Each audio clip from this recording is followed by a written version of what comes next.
इस वीडियो में हम बात करेंगे the portrait of a lady. Short story है, खुशवंत सिंह ने लिखा है।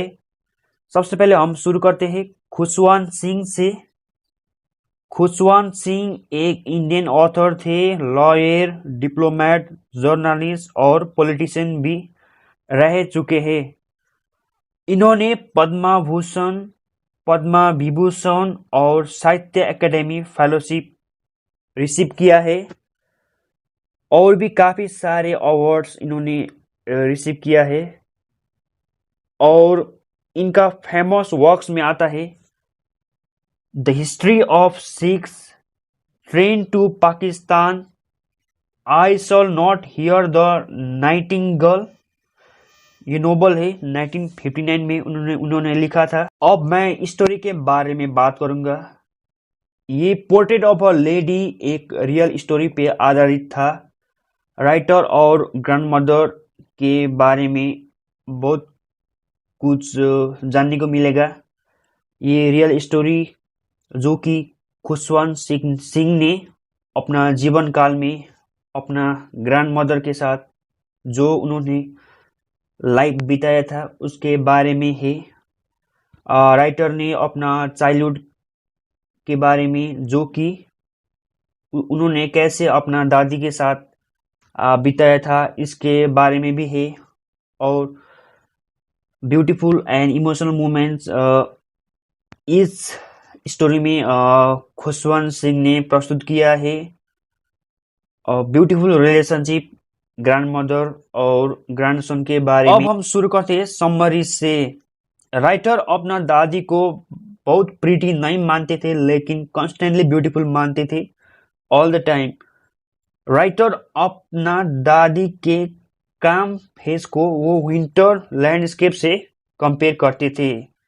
जब वो विलेज में रहते थे तब दादी अपना ग्रैंडसन को उठाती थी बेड से और उसका वुडन स्लेट को प्लास्टर करती थी और ब्रेकफास्ट ऑर्गेनाइज करके उसको स्कूल भेजती थी।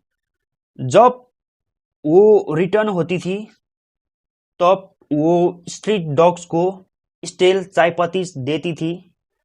और राइटर और ग्रैंडसन के रिलेशनशिप में टर्निंग पॉइंट आया जब वो सिटी में मूव हुए और राइटर को स्कूल बस से स्कूल जाना पड़ता था। राइटर को विभिन्न सब्जेक्ट्स स्टडी करना पड़ता था, जैसे कि इंग्लिश, फिजिक्स, मैथमेटिक्स और भी सब्जेक्ट, जो कि ग्रैंडमदर को कुछ समझ में नहीं आती थी। अब राइटर को यूनिवर्सिटी में जाना पड़ा तब उनको अलग सा रूम मिल गया। जो ग्रैंडमदर और ग्रैंडसन के बीच जो रिलेशनशिप था वो धीरे धीरे चेंज होने लगा। ग्रैंडमदर बहुत कम ही बात करती थी किसी से घर में। वो अपना टाइम स्पिनिंग व्हील के आगे और भगवान का प्रेयर्स करके अपना दिन गुजारती थी। दादी ने स्पैरो बर्ड्स जो होता है उसको फूड देना शुरू किया। ऐसे ही करके वो दिन गुजारती थी। जब राइटर को अब्रॉड जाना पड़ा अपना फर्दर स्टडीज के लिए, उस वक्त ग्रैंडमदर डिस्टर्ब भी नहीं हुई। जब राइटर ने ग्रैंडमदर को देखा तब राइटर सोचने लगे कि ये शायद अपना दादी के साथ आखिरी मुलाकात भी हो सकता है। जब राइटर 5 इयर्स के बाद घर वापस हुए, ग्रैंडमदर भी अपना ग्रैंडसन का वेलकम के लिए वो भी वहां पर मौजूद थी। और अगली मॉर्निंग ही ग्रैंडमदर फिर से बीमार हो गई। जब डॉक्टर ने कहा कि स्लाइट फीवर है, ये कुछ देर में ही ठीक हो जाएगा, लेकिन दादी का इस संसार को छोड़ने के लिए धीरे धीरे समय आ रहा था। जब दादी बेड्स पर गई और प्रेइंग करने लगी और बीड्स से बात करने लगी। बीड्स का मतलब होता है स्मॉल डेकोरेटिव ऑब्जेक्ट्स।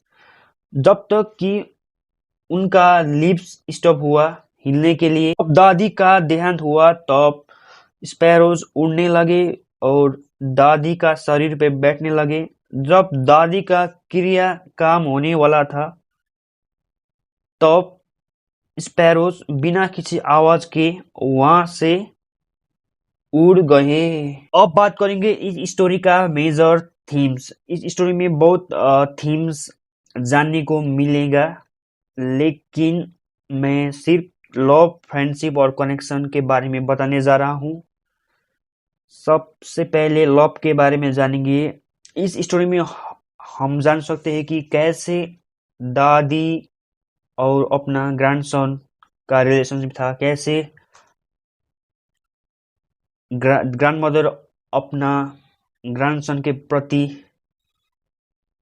खुश थी, कितना अपना ग्रैंडसन का ख्याल रखती थी, कैसे जब वो बिछड़ हुए तब उनको कैसा फील हुआ।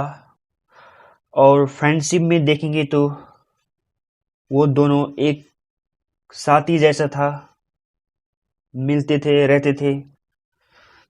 जब एक दूसरे से अलग होते थे तब उनको अकेला फील होता था।